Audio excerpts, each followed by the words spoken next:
Hello everyone, a very good evening to all of you. Very good evening everyone. I extend a warm welcome to each one of you. आप सभी का स्वागत है और कल के सेशन के आगे हम आज बढ़ेंगे. पिच एंड वॉइस मॉड्यूलेशन के बारे में आज बात करेंगे हम. But good evening everyone. Nitesh, Swati, Mohit, Tanu, Abhishek, Shivam, रघुवीर, Harry, good evening. Am I audible? आवाज आ रही है? सुनाई दे रहा हूं ठीक ठाक? दिखाई दे रहा हूं आपको? गुड इवनिंग सलोनी, नवीन, खुशी, Sumit. Very good evening. So let me start this session by asking a very simple question. I think it's been 2 weeks, more than 2 weeks somehow, and the question is that what kind of change you have witnessed within yourself as far as your speaking is concerned. Because I have been speaking throughout, what kind of change you people have witnessed, or what kind of problem you have faced, or whatever learning you are getting out here, are you able to apply those learnings in your daily life situations or not, right? What kind of things you have started doing in terms of habit formation. Like I have been telling you, start reading newspapers or magazines or anything of your interest at least for 45 minutes to 1 hour. Right, and while you are reading, read loudly so that you could record your voice, you could focus on your pronunciation, diction, projection of voice, pitch, modulation, because these are the technical aspects of speaking, right? And you are here to improve yourself.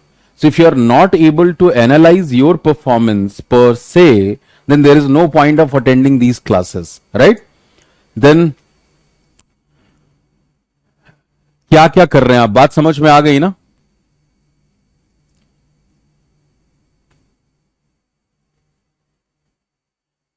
क्या क्या कर रहे हो? कितने लोगों को improvement नजर आ रहा है? कितने लोगों ने अपनी प्रोनाउंसिएशन या कुछ शब्दों पे जो शब्द आप गलत तरीके से प्रोनाउंस करते थे वो अब सही करने लगे हैं? कितने लोगों ने डिक्शनरीज देखने का पैटर्न बनाया है, like you are listening the pronunciation part, वो BRE लिखा होता है, ब्रिटिश इंग्लिश, उस पर कितने लोग टिक करके सुन रहे हैं उसकी pronunciation? Shivam saying that I notice that now I can think in English. I am able to understand whenever I read or listen anything. Very good. Siddharth is doing podcast, listening more English channel news, etc. Okay, Siddharth. What the rest of the people are doing? मैंने prime TV देखना शुरू कर दिया है. Prime TV में क्या देख रहे हो? Because prime time slot is 9 to 11, right? And you need to watch English news channels और business news channels in that particular time frame. Because even in weekends, today is Saturday and Sunday, you get a lot of entertainment programs in the prime time slot as well. So you need to understand the fact that where I'm supposed to invest my time and intelligence, right? वही दिमाग लगाना है, वही चीजें सुननी है जो आपकी स्पीकिंग को बेहतर करे. Anu, I have started noticing my pronunciation. Am I pronouncing right or not? Started watching talk shows, learning phrases and all. Okay, great. Reading newspaper and BBC News, MD. Shivam's problem is I could not retain whatever I listen. Okay, that's the next stage, Sumit. Sumit is busy in upcoming IDBI bank exam because in the third stage of the selection process in all the banking exams, you have to face the interview at least, right? Raghuveer is watching news channels, Rajya Sabha TV, Big Picture. Shalini is also watching Rajya Sabha TV, Big Picture and All India Radio News. Shalini, are you experiencing any kind of change within yourself after listening from these resources? I am improve my pronunciation. Nitish, I am improving, not improve. Inu is starting reading English newspaper. Akanksha is listening morning news of All India Radio, not Air India, but sometimes also missed my routine. Okay, no problem. Great. Akshat is watching DD India, picking up words, phrases from your speech and from new channels as well. Very good, Siddharth. This is something what you need to learn while you are watching anything on English News Channel or from any resource, do focus on choice of words the person is speaking, right? And I have given you these examples multiple times, like the news anchors, news readers, they speak standard English. But if they invited a panel could not be that great as far as speaking skills are concerned, right? तो वहां पे ये चीज आपको observe करनी है. जब कुछ अच्छे स्पीकर्स आते हैं, पैनलिस्ट अच्छे आते हैं, then you need to focus on these things. Like if there are 4 people talking on a particular topic, one person wants to support other person's perspective, then what kind of phrases that person uses in order to enter the discussion? If you're supposed to contradict someone's perspective, then what kind of phrases you are using, right? So ये सारी चीजें आपको साथ ही साथ observe करनी है. मैंने कहा था आपको कि हम ठीक है, ये सारी टेक्निकल चीजें मैं यहां पढ़ा रहा हूं, आपको रियलाइज करा रहा हूं, अंदर तक आपके दिल दिमाग में शरीर में इम्बाइब कराने की कोशिश कर रहा हूं, इंस्टिल कराने की कोशिश कर रहा हूं. बट अगर आप इन चीजों का एक्सपोजर नहीं लेंगे, ये किसी भी लैंग्वेज के लिए अप्लाई होता है. This particular concept is applicable for all the languages. If you want to learn any language, you have to listen that language in order to understand the nuances of that particular language, right? In terms of structure of sentences, in terms of vocabulary, in terms of your speaking traits, like the different parameters which are used in effective speaking. So these things you can learn easily from these standard resources, right? So do invest your time.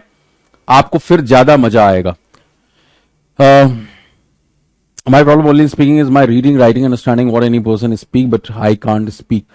So that's the problem most of the people face actually, right? Because we all are able to read, we all are able to understand, but when it comes to speaking, then problem arises. ये बात हम पहले दिन से कर रहे हैं, and that's why we need to understand ये problem क्यों है. ये problem इसलिए है because throughout our schooling and in colleges, these things are not given due notice or heed. जितना देना चाहिए था ध्यान, उतना नहीं दिया गया. स्कूलों में हमने बस लिखा है, राइट, या पढ़ा है.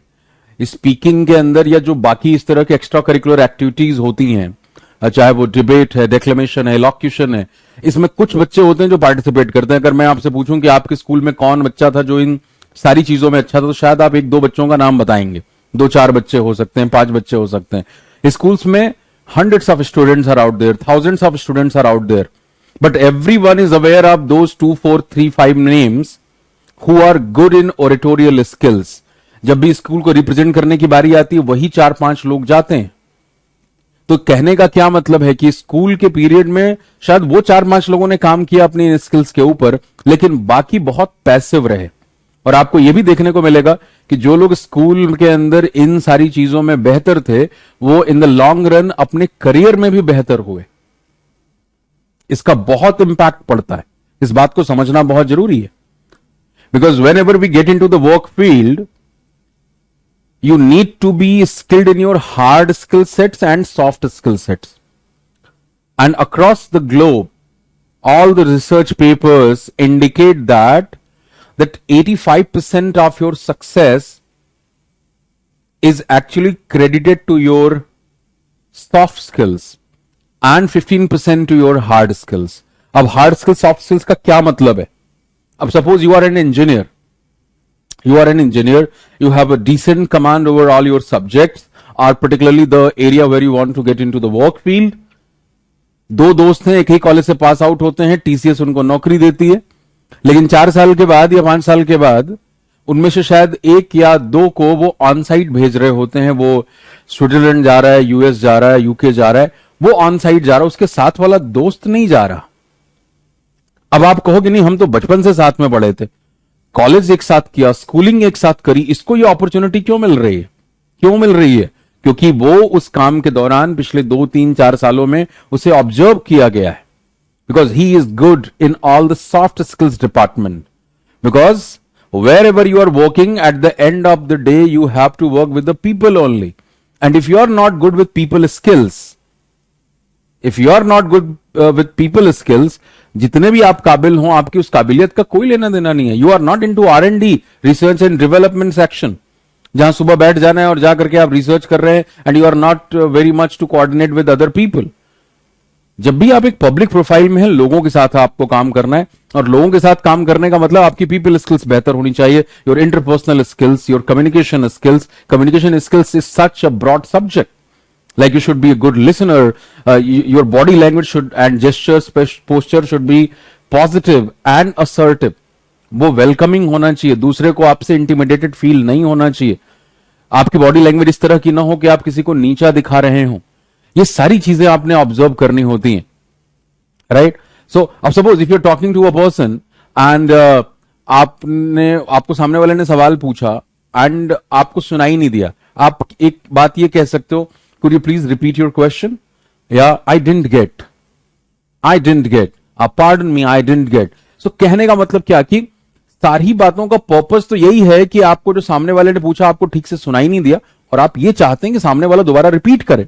But you can use a multitude of phrases to repeat that particular part from the other person. लेकिन आप कैसे बोल रहे हैं, ये फर्क वैसे ही है जैसे आप कहो कि you know I got failed और I failed in that attempt. And the second way of saying something like the same thing, I did not succeed. I didn't succeed in my attempt. So if you're saying I didn't succeed in my attempt, this reflects a different kind of aura altogether. Like you are not someone who has accepted your defeat. You do know that this is a kind of, steps. These are the steps to achieve something big. So आपने ये नहीं कहा कि I failed means what, you accepted your defeat. You're feeling absolutely dejected and down and depressed. It's not like that. You said, I did not succeed this time, but I will definitely work hard next time. I will learn from all the experiences what I had this time. जो गलतियां हुई, जो कमियां रह गई, उससे सीख करके अगली बार बेहतर करूंगा. और वहीं आपने बोला I failed this time. यहां से पता लग रहा है कि आप थोड़े से डाउन हैं. तो कहने का मतलब असफल होने की ही बात आप दोनों तरह के सेंटेंसेस से कर रहे हैं, बट दोनों में भारी फर्क है, और इससे आपकी एटीट्यूड का पता लग जाता है. तो बोलने में definitely the choice of words, the structure of your sentences, they play a definitely an important role. But यही बात जिसकी हम सब चर्चा कर रहे हैं आज, पिच है या वॉइस मॉड्यूलेशन है, ये सारी चीजें बहुत ज्यादा इंफॉर्मेशन सामने वाले तक पहुंचाती हैं. अगर आपने भारी भारी शब्दों का इस्तेमाल कर लिया, नोट कर लिया, these are the 10 good words, and I'm going to use these words in today's discussion, or in today's interview, or in today's GD, without being aware of the fact that what kind of context they should be used with, or what kind of connotation they have, what is the degree of those words, should I use in this normal context or not. आप बस impression जमाने के लिए बोल रहे हो तो आपका काम खराब हो जाएगा. या कई बार भारी भारी शब्द या वाक्य या भाषण किसी ने आपको लिख के दे दिया, बट आपको बोलना नहीं आता, आप उस पर जितना स्ट्रेस देना है नहीं दे पाते, तो अगेन वो चीज बेकार हो जाती है.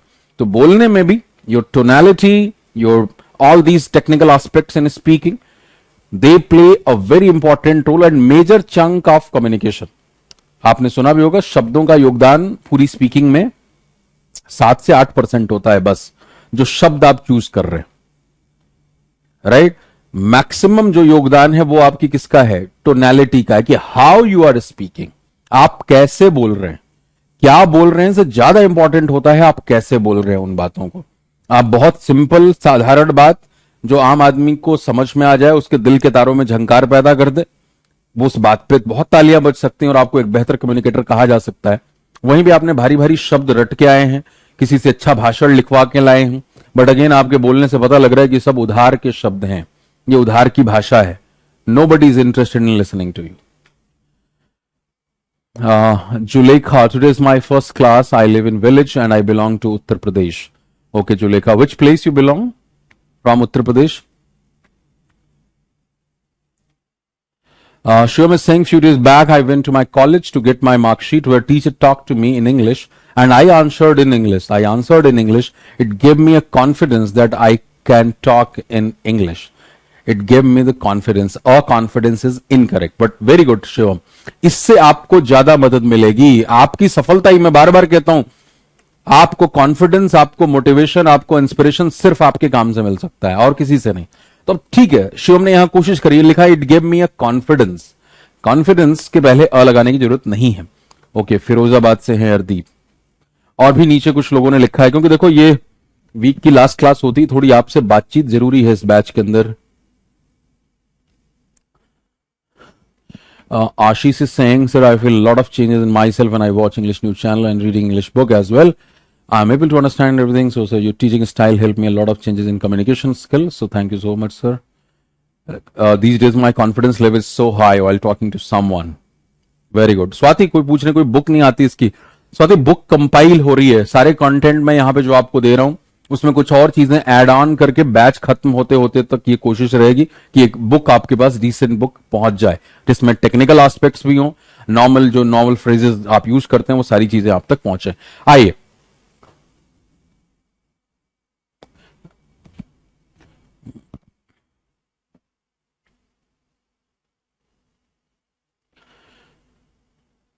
सौ और शो के साउंड में रजत को दिक्कत है. ओके जी.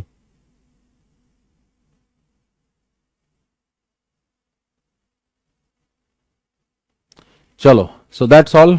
अब आइए शुरुआत करते हैं ज्ञान की. Importance of pitch in speaking. Pitch is the auditory attribute of sound ordered on a scale from low to high. It is an auditory attribute. Audio यहीं से आया हुआ है. एट्रीब्यूट का मतलब क्या होता है? ट्रेट्स होते हैं, लक्षण होता है. तो साउंड का एक ऑडिटरी एट्रीब्यूट है pitch, ordered on a scale from low to high. Pitch ऊपर से नीचे होती है. You can think about the notes on a musical score with pitch getting higher as you move up the scale, like सारे गा मा पा धा नी सा नी द प म ग रे सा. जो सिंगर्स होंगे या नहीं भी होंगे तो भी आपने सुना होगा ये किस तरीके से ऊपर जाता है. आरोह और अवरोह जिसे हम कहते हैं, नीचे से ऊपर, ऊपर से नीचे जाना. ठीक है. Pitch is closely related to frequency of sound waves. It is almost entirely determined by how quickly the sound wave is making the air vibrate and has almost nothing to do with the intensity or amplitude of the wave, which relates to loudness. Now this is the technical part. Pitch किस तरीके से create होती है, क्या role है उसका. So pitch is closely related to frequency of sound waves. अगर मैं पूछूं गर्ल्स की पिच ज्यादा होती है, बॉयज की पिच ज्यादा होती है, किसकी पिच ज्यादा होती है?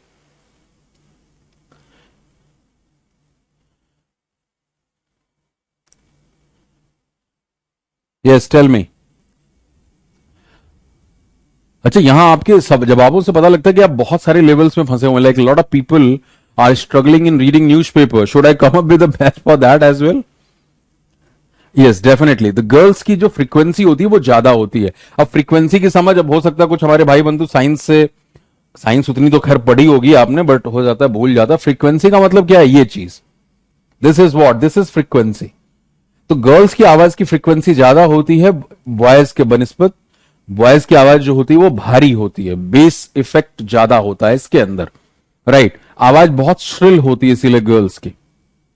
So it is almost entirely determined by how quickly the sound wave is making the air vibrate. हमने लास्ट क्लास में सब पढ़ा था ना, ऑर्गन्स जो आपके वोकल कार्ड्स हैं, वाइब्रेशन से ही आवाज आती है. And has almost nothing to do with the intensity और amplitude of the wave which relates to loudness. तो पिच को लाउडनेस के साथ आपने नहीं जोड़ना. Pitch is a different thing. Pitch is a different thing. Loudness एक अलग चीज है.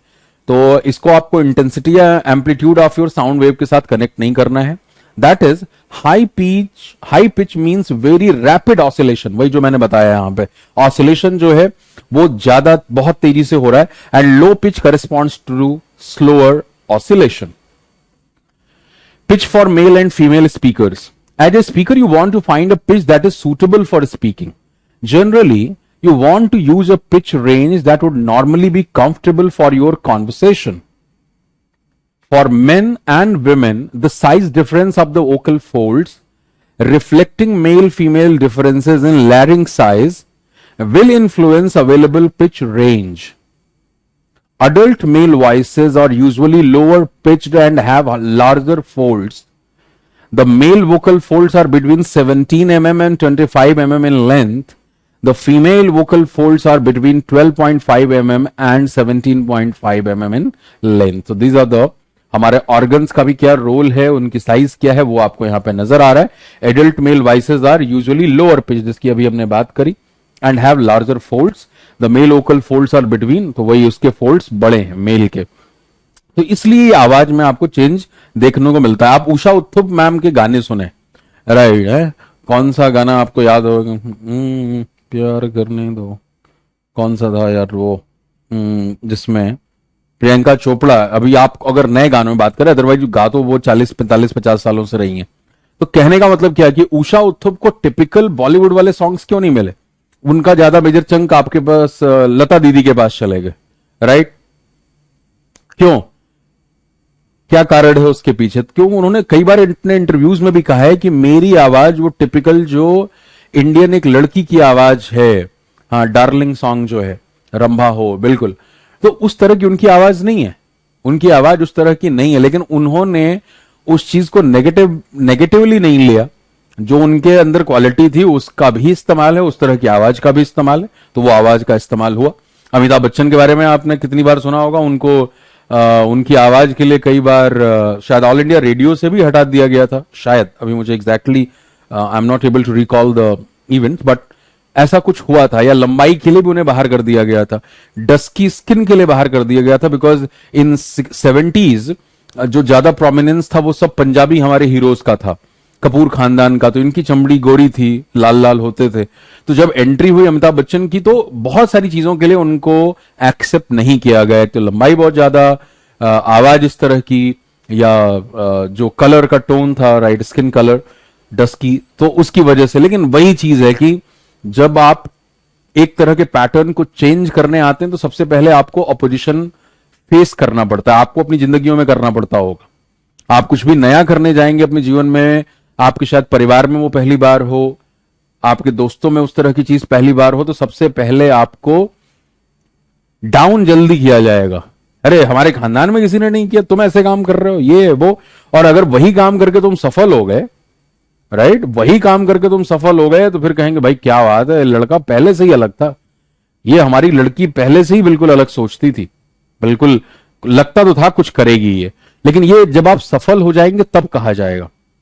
और उस जर्नी के बीच में जो स्ट्रगल का पीरियड होता है, जब आपके आसपास के जो लोग हैं, परिवार के लोग हैं, रिलेटिव्स हैं, भाई बहन हैं, सब आपको एक क्वेश्चन मार्क से देख रहे हैं कि क्या कर रहे हो यार, ये क्या उठा लिया तुमने बीड़ा, इस तरह की चीजें। और तब आपको वो उस टाइम पे आपको खुद को बहुत ताकत देनी होगी, राइट। उस समय ये लगता है कि यार क्या ये बात सही कही गई है क्या, कि अकेले आए हैं, अकेले जीना है, अकेले जाना है। बिल्कुल सत्य यही है। बाकी सारी जो चीजें हैं, चाहे वो हमारा परिवार है, माता पिता हैं, भाई बंधु हैं, दोस्त रिश्तेदार हैं, ये सब हेल्पिंग हैंड्स हैं, हम हैं टीचर्स, मेंटोर के तौर पे। आपके जीवन के एक पड़ाव में हमारी मुलाकात हो गई, बट इसका ये मतलब तो नहीं कि मैं पूरी जिंदगी आपके साथ रहने वाला हूं, या कोई भी पूरी जिंदगी आपके साथ रहने वाला है। तो मेन लाइन तो आपको लीड करनी है, बाकी सब अलग अलग समय पे हेल्पिंग हैंड्स बन के, कोई कहीं हाथ जोड़ता है, कहीं कोई हाथ जोड़ता है। So you have to take the responsibility for your yourself सबसे पहली इंपॉर्टेंट बात है, इस बात का ध्यान रखिए। अपनी जिम्मेदारी खुद लीजिए, दूसरों पे ठीकरा फोड़ना अपनी असफलताओं का बंद करिए, अपने आप से ईमानदार रहिए, देखिए कहां पे मुझसे कमियां हो रही हैं, कहां पे कमियां हैं, किस तरीके से हम उसको इंप्रूव कर सकते हैं। और अपनी पीछे की कोई भी आइडेंटिटी अपने ऊपर भारी मत होने दो। अब जैसे देखो, एक मैडम ने यहां पे अभी कमेंट किया ना, I am from village from Uttar Pradesh. मैंने उनको पूछा कहां से, तो दिस इज समथिंग कि मैं विलेज बैकग्राउंड से हूं, या मैं सरकारी स्कूल से पढ़ा हूं, या मैं हिंदी मीडियम से पढ़ा हूं, या मैं ऐसे परिवार से हूं। इन सारी चीजों पे देखो हमारा कंट्रोल एक हद तक नहीं होता। भारत में तो तुम ग्रेजुएशन तक तुम्हारी कोई पूछता नहीं है तुमसे तुम्हें करना क्या है, ये सारी स्क्रिप्ट तो पहले लिखी हुई है ना। अब इसके बाद जब तुम जगते हो, हाँ, कि अब मेरी जिम्मेदारी है, तब जाकर के आप जो कुछ कर रहे हैं उसमें अब आपका रोल है। तो पीछे वाली चीजों में हमारा कोई कंट्रोल नहीं है, हम कहां पैदा होते हैं, किस तरह का क्या नाम हमें मिलता है, कहां किस स्कूल में तुम्हारा एडमिशन हुआ। अब ये सारी चीजें के बारे में, चाहे वो अच्छा हुआ या सो कॉल्ड खराब हुआ, उसके बारे में क्रिब करके कुछ नहीं होना कि यार मेरे साथ तो ऐसा हो गया। ऐसा आपको क्रिब अब नहीं करना है। आप जहां पे हैं वहीं से आपने अपनी गाड़ी चलानी है। और एग्जाम्पल्स भरपूर हैं, कितनी बार मैं दे चुका हूं। पेटीएम फाउंडर विजय शेखर शर्मा सरकारी स्कूल, यूपी बोर्ड, ग्रामीण स्कूल से पढ़े और भारत के बिलियनियर हैं, अरबपति हैं, पेटीएम के फाउंडर। हिंदी माध्यम टाटपट्टी वाले स्कूल से पढ़ाई करी है उन्होंने और सिर्फ ग्रेजुएट, डीटीयू के इंजीनियर है। तो ये सारी बहुत बारी बातें, ये सब आपको छोटे छोटे गांवों में, शहरों में दिखाई देती है। अरे तुम तो अभी ग्रेजुएट हुए हो बेटा, तुम क्या करोगे? कम से कम मास्टर्स कर लो, तब उसके बाद कुछ करने के लिए सोचना। तो यहां पे तुम्हारी 20-22 साल की जिंदगी में जंग जब लग जाता है, तब हम जगते हैं कि अच्छा अब मुझे क्या करना है। तब पता लगता है अच्छा इतनी स्किल्स गड़बड़ हैं कि हम अपनी बात नहीं रह सकते ढंग से, 4 सेंटेंस अंग्रेजी में नहीं लिख सकते, 4 सेंटेंस कॉन्फिडेंटली बोल नहीं सकते। अब उम्र भी हो जाती है इस चक्कर में, हो गए हो 20-22 साल के, अब शर्म भी आती कि कैसे किसी को पूछें। तो ये सारी दिक्कतों का समाधान यहां मेरे द्वारा हो रहा है आपका। आपको न कोई पहचानता है यहां पे, न कोई आपको देख रहा है, ना तो किसी से आपको शर्माने की जरूरत है। हम शायद एक ग्रुप में होते तो आप शर्माते, नहीं बोल पाते। अब मैं जब सवाल पूछ रहा हूं तो आप अपनी कमियां बता रहे हैं कि सर मेरी ये दिक्कत है, मुझे ये परेशानी है। तो ये बहुत अच्छी बात है, ऑनलाइन का ये एक पॉजिटिव एस्पेक्ट है, बिकॉज यहां पे आपको किसी से शर्माने की जरूरत नहीं। कितने बच्चे पूरी जिंदगी क्लास में पूछ ही नहीं पाते, इसी शर्म में कि लोग मेरे बारे में क्या सोचेंगे। हमें तो सब पता होता है कौन सा बच्चा किस लेवल पे, लेकिन बच्चे को जानना यह बहुत जरूरी है कि वो अपनी चीजें खुल के पूछ पाए, अपनी समस्याओं पे काम कर पाए। ठीक है, चलिए। Usage of pitch for communicating different meanings, इसके बारे में हमने बात करी थी। फिर द पिच और pitch contour in which a syllable is pronounced conveyed shades of meaning such as emphasis or surprise or distinguishes a statement from a question.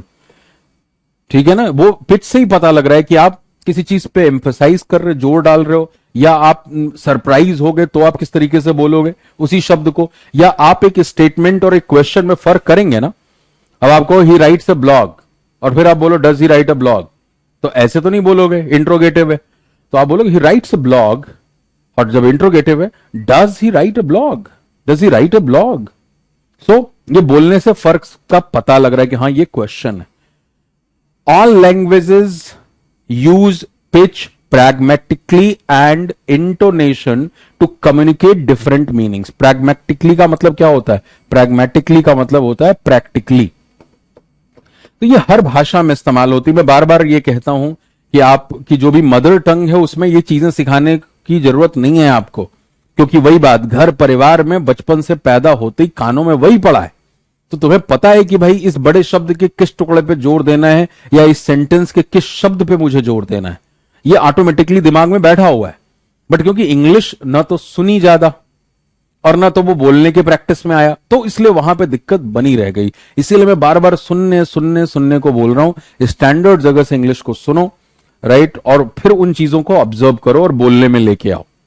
तो हर भाषा में पिच का इस्तेमाल होता है। और इंटोनेशन जिसकी बात हमने कल करी थी, जो inflection as is used in some text, ऊपर नीचे vocal intonation to communicate different meanings, for emphasis, to convey surprise or irony, or to pose a question. Generally speaking, there are 4 types of pitch changes you can make. Rising intonation means the pitch of the voice rises over time. इसीलिए देखो ऊपर की तरफ arrow किया गया है। Rising intonations means pitch of the voice rises over time. Falling intonation means that the pitch falls with time. Dipping intonation falls and then rises, right, पहले fall करेगा और फिर राइज करेगा, इसको हम डिपिंग इंटोनेशन बोलते हैं, क्योंकि पहले डिप कर रहा है। एंड देन पीकिंग इंटोनेशन का मतलब क्या है कि पहले राइज करता है और फिर फॉल करता है। तो ये हमारे पास 4 जो है कैटेगोरिकली आपके पास 4 टाइप्स ऑफ पिच चेंजेस हैं, जिसमें इंटोनेशन इस तरह से होती है। कॉन्सियसली और अनकॉन्सियसली, देखो अनकॉन्सियसली वर्ड इसीलिए यूज किया यहां पे क्योंकि हम अपनी मातृभाषा में अनकॉन्सियसली तो यूज कर रहे। कॉन्सियसली और unconsciously the speaker will use the different patterns of pitch to convey different meanings to the listener. Consider the usage of pitch change and the associated meanings in the different categories as follows. Informational. For example, I saw a man in the garden. Answers, whom did you see or what happened? while I saw a man in the garden answers, did you hear a man in the garden? So अब यहां पे आपको क्या दिखाई दे रहा है? ये informational है. I saw a man, I saw a man. अब ये नीचे की तरफ जा रहा है. I saw a man.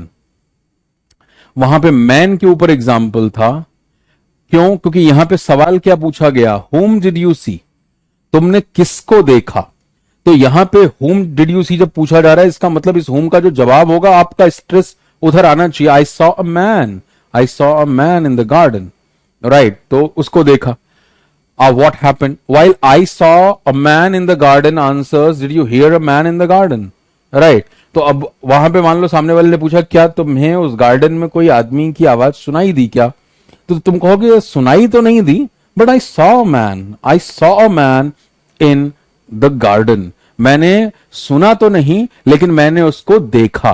तो कहने का मतलब when you are in a conversation with a person, वो सवाल क्या पूछ रहा है, पूरे सेंटेंस में क्या मेन सवाल है, उस सवाल का जब आप जवाब देंगे तो वो जो मेन जवाब होना चाहिए वहां पे वोकल इंटोनेशन आएगा.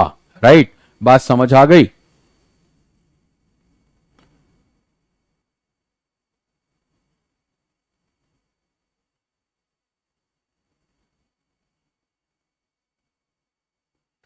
अभी कमेंट मत लिखो, बिकॉज मैं यहां पे बिजी हूं ना. अभी पूछना बाद में. अगला क्या है? Grammatical. For example, a rising pitch turns a statement into a yes no question as he is going home. अब देखो, जरूरी नहीं है, क्योंकि कन्वर्सेशन में क्या होता है कि कई बार आप ऐसे नहीं पूछोगे. अब आप कोई सा सवाल पूछ रहे हैं तो हमें तो पहले लगाना चाहिए, इस तरह से बोलना चाहिए, is he going home, is he going home. But conversation में कई बार नहीं होता है ऐसा, बिकॉज एक तरह का आपका इंफॉर्मेशन, जिसको हम कहते हैं ना कि इनफॉर्मल सा सिचुएशन है, तो वहां पे आप स्ट्रक्चर तो आपका लग रहा है इस तरह से कि भाई ये एक अफर्मेटिव सेंटेंस है, ही इज गोइंग होम, लेकिन आप बोलने के तरीके से ये दिखाओगे कि आप यहां पे सवाल पूछ रहे हैं. For example, a rising pitch turns a statement into a yes no question. अब आप कहो ही इज गोइंग होम, तो ये स्टेटमेंट है, लेकिन वहीं पे ही इज गोइंग होम, यहां पे क्या हो गया? ये सवाल पूछ लिया गया. तो ही is going home, he is going home today. Right? तो यहां पे अब ये सवाल बन चुका है.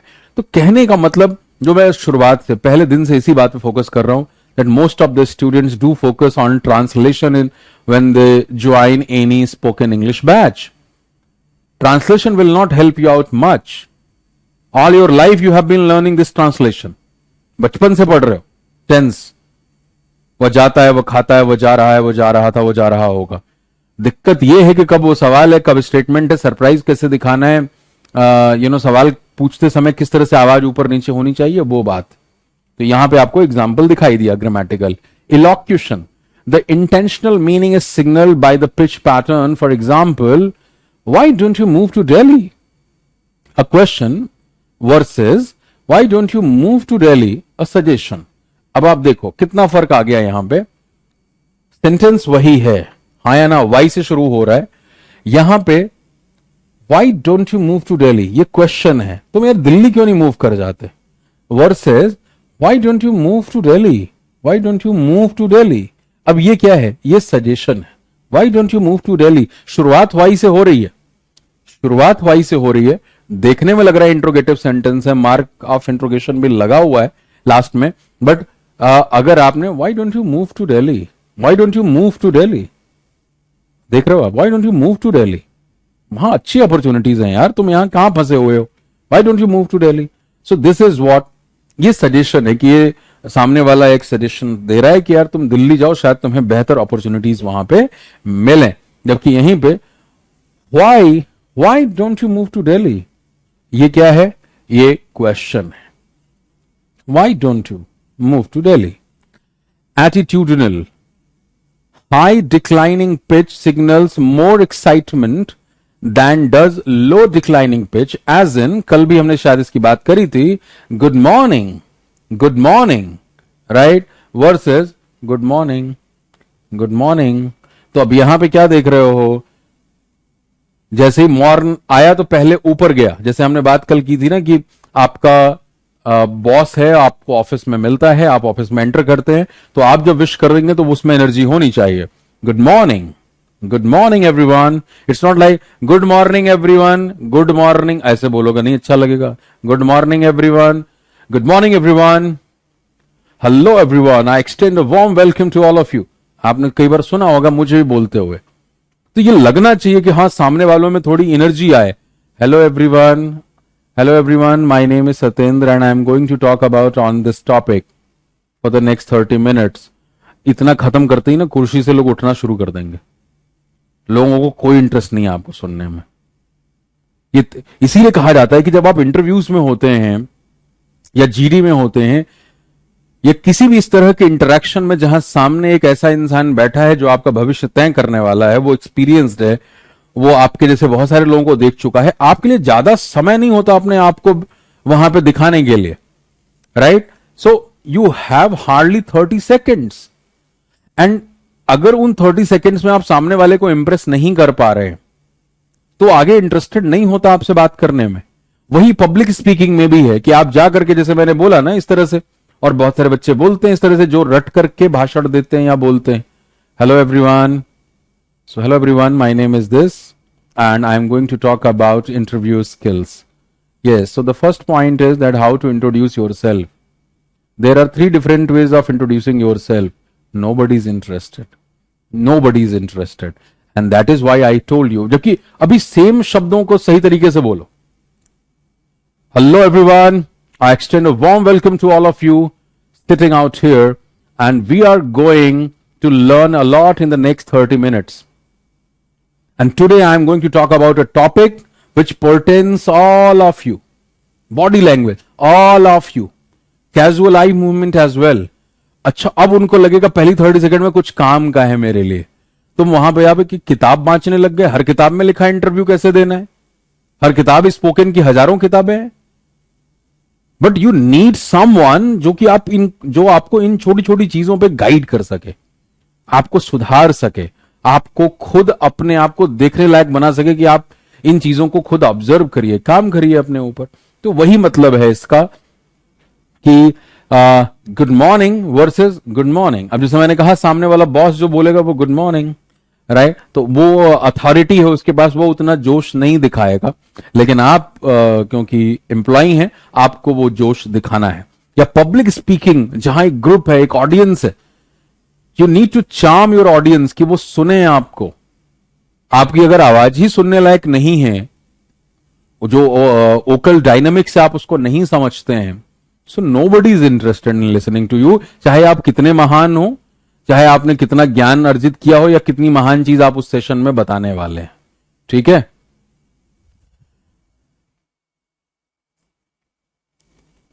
Anu, we discussed about this in I think the first or second class, na?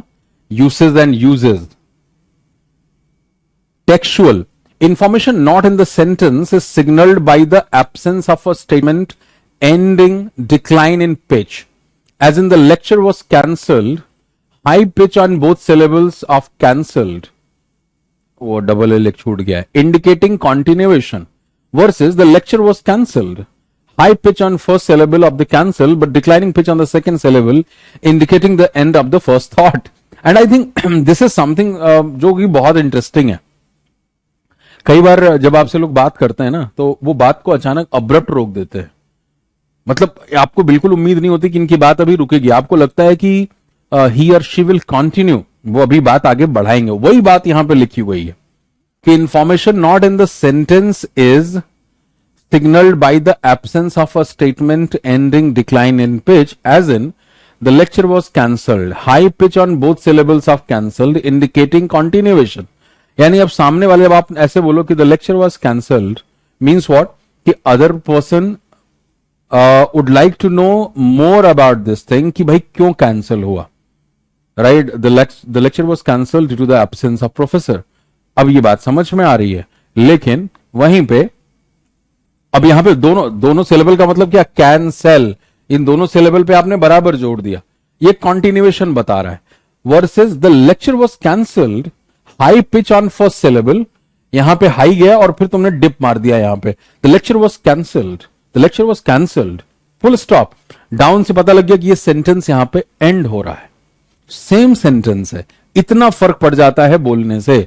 और कई बार होता है ऐसा, आपने भी इस चीज को ऑब्जर्व किया होगा, you fall short of words, sometimes you are not able to construct a sentence, right. तो आप अपनी बात को अधूरा ही छोड़ देते हैं। आप सोचते हैं कौन इस पल्ले में पड़े, कौन इस चक्कर में पड़े कि और बात करें हम, बिकॉज आपसे सेंटेंस नहीं फॉर्म हो रहा, या you are not getting the right word in that particular situation. इसके लिए बहुत रिहर्सल करनी होती है। इस बात को समझें आप। मैं आपको बताऊंगा, आपको हंसी आएगी। बहुत बारी मैं खुद से बात करता था, मैं खुद से बात करता था, और बहुत जरूरी है वो बात करना। फोन पे खुद से बात कर रहा हूं, राइट, कि हाँ मैं किसी क्लाइंट से बात कर रहा हूं, या किसी को मैं कोई चीज समझा रहा हूं, एक्सप्लेन कर रहा हूं, 4 मिनट 5 मिनट में खुद से बात कर रहा हूं, राइट। और उस समय आप कैमरे के सामने हो सकते हैं। ऐसा नहीं कि कैमरा कॉन्शियस होकर के, कैमरे कॉन्शियस होकर के नहीं बोलना आपको, आप नेचुरली उस तरह से बोलिए। कैमरा लगा हुआ है, आप एक जगह पे खड़े हो जाओ, वो लगा लो, ट्राइपॉड लगा लो, अपने फोन को खड़ा कर लो, कहीं भी खड़ा कर लो, भाई बहन को बोल दो। भाई बहन होंगे शायद, आप कॉन्शियस हो जाओ कि लोग मुझे देख रहे हैं, तो अपना कमरा बंद करो, फोन को कहीं टिका दो, ठीक है, इस तरह से कि तुम अपने आप को पूरा ऑब्जर्व कर सको। और फिर देखो कि जब आप फोन पे बात कर रहे हो तो आपके बॉडी लैंग्वेज में क्या क्या फर्क आ रहा है, फेशियल एक्सप्रेशन में क्या आ रहा है, और वो बहुत नेचुरल होगा, वो नेचुरली होगा।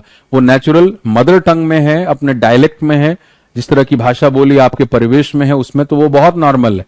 But when it comes to English, वहां पे दिक्कत है। तो इंग्लिश में बात करने की कोशिश करिए और इन चीजों को ऑब्जर्व करिए, ठीक है ना। ये textual.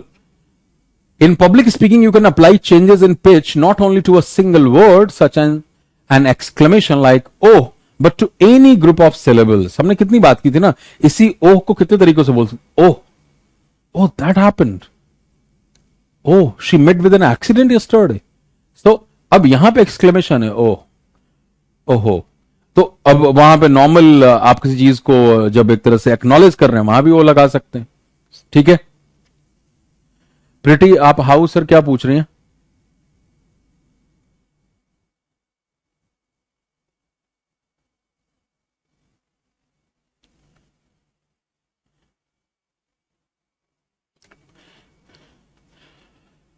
So, oh, but to any group of syllables, words, and even sentences to convey different meanings. You can change pitch of successive syllables in a word.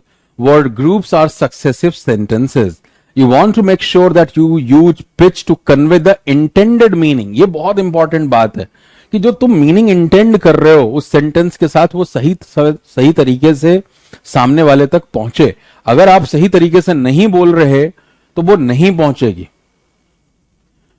So that you do not drop the pitch, for example, until you have completed an idea, right? तो जब तक वही वाली बात की the event got cancelled, cancelled, cancelled, cancelled, cancelled. So cancelled बोलोगे, लगेगा कुछ और बताओगे अभी क्यों कैंसिल हुआ। The event got cancelled, right? पता लग गया, अच्छा डाउन, सेंटेंस खत्म है। तो ये छोटी छोटी चीजें आपको ऑब्जर्व करनी है अपने बोलने में। Additionally, in natural conversation, pitch changes make some words stand out more than others. अब देखो, सेंटेंस का स्ट्रक्चर समझना बहुत जरूरी है। मैं पूछूं अगर आपसे कि ये चेंजेस यहां पे वर्ब है क्या? नहीं, ये पिच चेंजेस एक तरह का नाउन फ्रेज हो गया, उसके लिए वर्ब है कि pitch changes make some words stand out more than others. तो कुछ वर्ड्स जो हैं वो स्टैंड आउट करते हैं, बाकियों से आपको अलग नजर आते हैं। You can do the same in your public speaking for emphasis. You can use pitch to draw the listener's attention to words or phrases that are more important than others. When speaking, you will naturally use a range of pitches to convey different meanings, right? So you can use pitch to draw the listener's attention. ये बहुत important बात है कि आपकी audience, आपका listener अगर सुनने के लिए आपको तैयार ही नहीं है, राइट, तो क्या फायदा है बोलने का। तो यहां पे इसका ध्यान में रखना है कि भाई पिच के जरिए हम ये काम कर सकते हैं। हमें ये समझ में आना चाहिए किस वर्ड पे या फ्रेज पे हमें ज्यादा जोर देना है, वो बाकी सेंटेंस के मुकाबले ज्यादा इंपॉर्टेंट है। कल जैसे आपने पढ़ा था content words and function words. So while we are speaking, content words should be given stress, जो फंक्शन वर्ड है उन पे स्ट्रेस नहीं देना। तो ये सारी चीजें आपको इसीलिए बताई जा रही हैं। स्पीकर के लिए क्या टिप्स है? Avoid monotony, speaking with one pitch tone और little variety in pitch. Make sure to vary the speech as you speak to show emphasis and change in meaning. Practice saying sentences with different intonation patterns to change the meaning. For example, if you make a statement with falling intonation at the end, you can turn it into a question by raising the intonation at the end. For example, see what I mean and see what I mean. Right? तो वही वाली बात जो पीछे आपने देखी कि sentence तो वही है, लेकिन अगर आप एंड में इंटोनेशन को इंक्रीज कर रहे हैं यहां पे ला करके, see what I mean, see what I mean, right, और यहां पे see what I mean. So falling intonation के जरिए वो एक स्टेटमेंट हो जाएगा, सी व्हाट आई मीन, देखो जो मैं कह रहा था क्या है वो, सी व्हाट आई मीन. तो यहां पे अब वो क्वेश्चन के तौर पे आ गया कि देखो भाई जाके देखो. सो स्टेटमेंट और क्वेश्चन में इंटोनेशन का फर्क आ जाता है.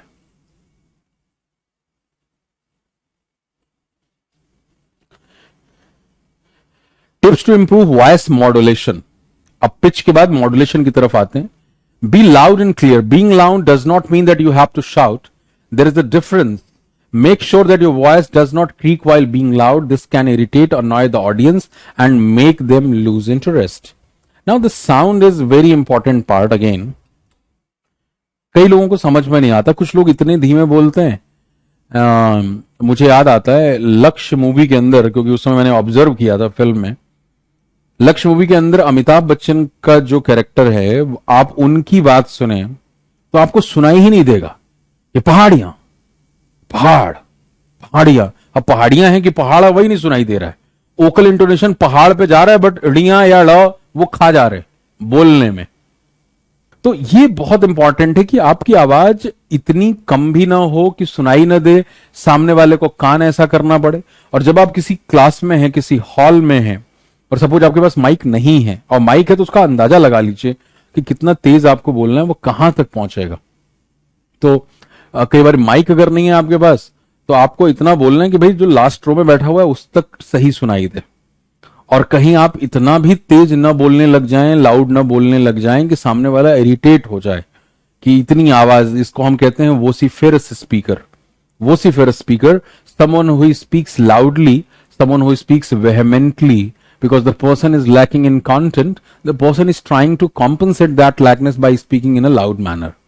तो ये चीज समझनी है हमें कि ये आवाज अपनी टेस्टिंग कर लो. अगर मान लो कहीं पब्लिक स्पीकिंग के लिए जा रहे हो, माइक भी है वहां पे, तो आप पहले बोल करके रिहर्सल कर ले. जैसे ये एडवाइजेबल होता है कि आप जब किसी पब्लिक स्पीकिंग के लिए, इवेंट के लिए जा रहे हैं, तो जो हॉल है, ऑडिटोरियम है, एक्चुअल इवेंट से थोड़ा पहले, मतलब मान लो 10 बजे इवेंट शुरू होना है या 12 बजे शुरू होना है, 12 बजे शुरू होना है, तो आप एक बार 11 बजे हॉल में पहुंच जाइए ऑडियंस के आने से पहले. जो भी वहां पे ऑर्गेनाइजर हैं उनके साथ बात करके मैं जरा देखना चाहता हूं, बिकॉज उस प्लेस का बड़ा इंपैक्ट होता है ना. आपके मन में एक पिक्चर होनी चाहिए कि ये हॉल कितना बड़ा है. अगर मैं एक जगह पे स्टैटिक रह के बोलने वाला हूं, पोडियम पे खड़े होके, और I am going to use the whole stage, how many people are sitting out there, 500,000, how many people, 150, कितने लोग हैं, राइट. उनको किस तरीके से, क्योंकि आप जिसको कहते हैं ना कैजुअल आई मूवमेंट, आपको वो पूरा घुमाना पड़ेगा यहां से लेके यहां तक. आप अगर अंडर कॉन्फिडेंट हैं, डिफरेंट हैं, तो आपको ये रहेगा कि जो रट के आया हूं उसको उगल आऊं, तो आपका फोकस ही नहीं है उन चीजों के ऊपर. तो इसके लिए सब रिहर्सल करना पड़ता है. ठीक है.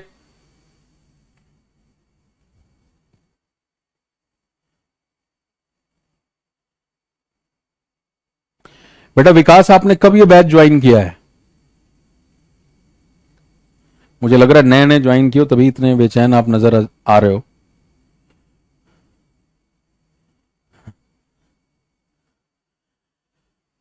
चलिए, पूरा सिलेबस स्ट्रक्चर एक बार देख लीजिए.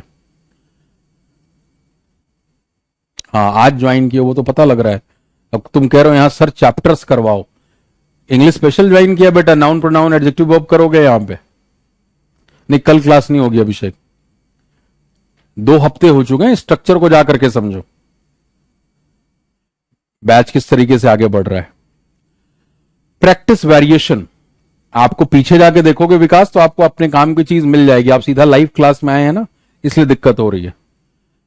जो भी नए लोग ज्वाइन कर रहे हैं उन सभी से ये निवेदन है कि जाकर के पीछे की वीडियोस एक बार देख लीजिएगा, अगर आपने नहीं देखा है पिछले 2-3 दिनों में, 4 दिनों में, 5 दिनों में, जब भी ज्वाइन किया हो। अगर स्टार्टिंग से ज्वाइन नहीं किया तो बैच एक स्ट्रक्चर में चलता है, ठीक है। तो पहले बहुत सिंपल बातें हुई हैं बेटा, कैसे बोलना है विकास, वो सब चर्चा हो चुकी है। ये सब शुरुआती प्रथम चरण में हुई है कि किस तरीके से होटल में बात करनी है, जो तुम्हें दिक्कत होती है जनरली, कि कैसे किसी से पता पूछें, राइट, दुकान में जाएं तो कैसे बात करें, वो सब सेंटेंस कैसे बनाना है, कैसे बोलना है, ये सब बात पहले हो चुकी है। लेकिन ये सारी बातें बहुत ही सतही लेवल पे हैं जब स्पीकिंग की बात होती है तो, क्योंकि ट्रांसलेशन हम बचपन से पढ़ रहे हैं और ये सब तुम्हारी सब किताबों में भी लिखा है। जो बातें यहां बताई जा रही हैं ये न लिखी होती है ना बताई जाती हैं, ठीक है। तो इसलिए इन चीजों पे ध्यान दो, सिस्टमेटिक पढ़ोगे सब समझ आएगा विकास। स्वीटी कहने sir while speaking I don't have confidence what to do. Sweety जैसे देखो अभी आप यहीं पे एक सज्जन ने लिखा था ना कि आज स्कूल गए या कॉलेज गए वो और टीचर के साथ थोड़ी देर बात की और उनको कॉन्फिडेंस आया। तो कॉन्फिडेंस अपने मेहनत से ही आएगा। घर में किसी भी बड़े से बात करने से पहले जो है आप खुद को रिकॉर्ड करके अपने आप को सुनो और इतना रिहर्सल कर लो ना। जैसे एक्टर्स क्या होते हैं, एक्टर्स स्क्रिप्ट को ही तो याद करते हैं। अमिताभ बच्चन इस उम्र में भी स्क्रिप्ट याद करते हैं, 5 बजे सेट पे पहुंच जाते हैं। आपको स्क्रिप्ट याद करनी है, आपको स्क्रिप्ट याद करनी है। पहले बस यही कह लो कि तुम ऐसे इमेजिन करो कि तुम्हारे सामने ऑडियंस है, हेलो एवरीवन, हेलो एवरीवन, इसी को प्रैक्टिस करो। Hello everyone, I extend a warm, बहुत बार मैंने बोला होगा, या कोई भी जो मैंने अभी आपके साथ शायद शेयर भी किया था, एक छोटा सा जो ग्रुप बना था आपका व्हाट्सएप, शुरू में ही बना होगा, जो लोगों ने सवाल का जवाब भेजा होगा वही उस ग्रुप में है, जो मैंने आपसे पूछा था what is your biggest fear of your life. So उसमें बहुत सारी नई बातें निकल के आई कि भाई क्या क्या चीजें आपकी दिक्कत है। उनमें मैंने कुछ कंटेंट, कुछ किताबें भी शेयर की हैं आपके लिए, वहां पे वीडियोस भी शेयर किए हैं। शशि थरूर के वीडियोस देखें आप किस तरीके से बोल रहे हैं। तो कहने का मतलब कि कुछ भी लेकर के इतना रिहर्सल करो, इतना रिहर्सल करो कि खुद में कॉन्फिडेंस आ जाए कि नहीं अब तो मैं बिल्कुल ठीक बोल रहा हूं, अब कहीं कोई दिक्कत नहीं है, ओकल इंटोनेशन ठीक हो गया, आवाज कब ऊपर जानी है, कब नीचे जानी है, कब लाउड होना है, कब किस पे लाउड नहीं होना, ये सब ठीक हो गया है। और तब किसी से बात करो, वहां से फिर कॉन्फिडेंस बिल्ड होगा, ठीक है ना। So you can look up for some steps that you can practice in order to develop the desired voice. अब ध्यान से देखिए, बहुत सारे लोगों की ये दिक्कत है। Practice speaking with variations in your speech. Let's go back to the time when we used to sing rhymes or when our teacher used to tell us stories. Remember, only the variation in your tone can convey your expressions. Make your speech sound interesting to the people listening to it. अब अगर कोई आपको stories सुना रहा है तो उसके बात करने का तरीका किस तरीके का होता है, एक सस्पेंस बना रहता है। आपके भी मन में होता है कि यार what is going to happen next, what is going to happen next. So वो आपको बिल्कुल बांध के रखा हुआ है उसके बोलने का तरीका। सो इसलिए story telling is a very important skill, because while you are narrating something you should have the ability to grab the attention of your target audience. उनको पकड़ के रखना बहुत जरूरी है। तो इन चीजों को थोड़ा ऑब्जर्व करो, वेरिएशन को प्रैक्टिस करो। और मैं जा रहा था वहां पे और अचानक मेरे सामने एक कार आ गई, उसने ऐसे ब्रेक लगाया, सामने जाके ऐसा हुआ वैसा हुआ, पलट गई। ये this is the variation, this is the variation. तो अब जाहिर तौर पर छोटे बच्चों को लोग जब स्टोरी सुनाते हैं तो उनके बोलने की स्पीड कैसी होती है, बहुत धीमी होती है। If I am explaining something, because you people are an adult audience, I will speak in a fluent manner. If we are involved in some sort of role plays and I need to explain each and every step, what each of the groups is supposed to do, speed मेरी थोड़ी slow होगी। But if I am explaining something what you all understood, but मस्त दिमाग में आपके instill करना है, my pace will be on higher side. I'll speak in a fluent manner because everyone is getting that what I want to put forward. तो ये variation की practice बहुत जरूरी है। वेरिएशन अगर आप नहीं लेके आएंगे, मोनोटोनस बोलेंगे, स्पीड में वेरिएशन, पिच में वेरिएशन, ये सब बहुत जरूरी है। तब जाकर के हम कहते हैं इनकी वॉइस मॉड्यूलेशन कमाल की है। अब आप देखो एक आया था ना बिराका गीत माला, अमीन शयानी साहब 70s में, बहनों भाइयों, और इस गीत को लिखा है अब इस गीत को लिखा है, उसमें भी एक टोन है। या मोहम्मद रफी साहब के गाने की एबिलिटी के लिए बात बहुत बार कही गई कि अगर रफी साहब जो हैं वो गाना गा रहे हैं आपके दिलीप कुमार के लिए तो आवाज अलग होगी, वो अगर गा रहे हैं जंगली कहूं, ये क्या नाम है इनका, कपूर साहब, शम्मी कपूर, तो उनकी आवाज अलग हो जाती है। सेम सिंगर, अलग अलग एक्टर्स के लिए अलग अलग तरह की आवाज का वेरिएशन, और फिर आपको लगता है कि वही हीरो गा रहा है। ये काबिलियत होती है आवाज की, ये पिच, साउंड, ऊपर नीचे, ये सब सिंगर्स के लिए तो मतलब यही एसेट। अगर वो किसी को पता नहीं तो अच्छा सिंगर कभी नहीं बन सकता। वहां तो लगातार वेरिएशन है, वहां लगातार वेरिएशन है। अब आप बोल रहे हैं इस, तो इस कैसे बोल रहे हैं, या इश्क बोल रहे हैं, वो कैसे बोल रहे हैं, इश्क, इश्क, इश्क, बहुत फर्क आ जाएगा वहां पे। तो कहने का क्या मतलब कि ये जो हम पढ़ रहे हैं सारी चीजें, ये आप गानों को भी ऑब्जर्व करेंगे, सिंगर्स को सुनो, थोड़ा सिंगर्स को सुनो और इन सब चीजों पे ध्यान दो कि वोकल इंटोनेशन में कितना फर्क आ जा रहा है। तो इससे पूरा का पूरा मामला जो है वो बदल जाता है। ठीक है। Habit of lacking of words in speaking, Utkarsh is asking. Utkarsh वही है, लैक ऑफ वर्ड्स जब आया तभी दूर होगा जब आप उसमें अमीर बनेंगे। और अमीर कैसे बनेंगे, सुन करके, पढ़ करके। तो अखबारों को पढ़ें, whenever you get to learn a new word, right, try to instill that word, and you can do a simple exercise. Suppose you come across a word in newspaper, you are not aware of the meaning of that word. The very first thing what you should do is try to make an intelligent guess about the word, that what could be the possible meaning. आसपास के sentences पढ़ो, एक अंदाजा लगाने की कोशिश करो कि इसका क्या मतलब हो सकता है, राइट। उसके बाद अगला चरण आएगा कि अब आप उस शब्द को डिक्शनरी में जाके देखेंगे। डिक्शनरी में देखिए ग्रामेटिकल प्रोफाइल, कई बार एक ही स्पेलिंग नाउन भी हो जाती है, वर्ब भी हो जाती है, एडजेक्टिव भी, 2 से 3 प्रोफाइल आपको नजर आ जाते हैं। कई बार एक ही वर्ड के 2, 3, 4 अलग अलग तरह के मीनिंग्स हैं, यूसेज हैं। जैसे योर टायर इज फ्लैट का मतलब टायर पंचर है, this is a flat rate, 100 rupees is a flat rate, इसका मतलब वो फ्लैट रेट है, उसमें कोई चेंज नहीं होता। He bought a new flat, वहां फ्लैट अपार्टमेंट के लिए हो गया। So the same word flat is used in different meanings, right? ये भी कई बार होता है कि आपको एक शब्द का एक मीनिंग पता है बट दूसरा मीनिंग नहीं पता, और जो नहीं पता उसी कॉन्टेक्स्ट में वो आर्टिकल में इस्तेमाल हो रखा है। तो ये काम करना है थोड़ा डिटेल्ड मैनर में, और शायद आप हफ्ते, 10 दिन या 1 महीने, 2 महीने काम कर लें, आपकी वो क्या बहुत हद तक बेहतर हो जाती है। लेकिन काम क्या करना है, वो वर्ड आपने डिक्शनरी में देखना है, ग्रामेटिकल प्रोफाइल, मीनिंग, अगर 2, 3, 4 हैं सारी मीनिंग्स लिखो, सभी मीनिंग्स के लिए सेंटेंसेस लिखो। ठीक है, डिक्शनरी से, ऑक्सफोर्ड डिक्शनरी, कैम्ब्रिज डिक्शनरी, और सब आपके मोबाइल में मौजूद है, वेबसाइट पर जाइए देखिए। उसके बाद आप वो सेंटेंस लिखेंगे जहां वो वर्ड इस्तेमाल हुआ है, न्यूज़पेपर में, मैगजीन में, आर्टिकल में, किसी टॉक शो में, जहां आपने सुना है वो लिखिए। And now you have better understanding of that particular word, so now you are ready to write or make your own sentence. अब अपना भी एक सेंटेंस उस वर्ड से बना लो, क्योंकि अब आपके पास उस शब्द की बेहतर समझ है, grammatical profiles, meanings and everything, और किस कॉन्टेक्स्ट में वो अखबार में यूज हुआ था वो भी आपको समझ में आ गया। एक और सेंटेंस बनाओ, यूसेज देखो, वो शब्द जिंदगी भर के लिए पक्का हो जाएगा। तो शुरुआती मेहनत तो सबको करनी पड़ती है।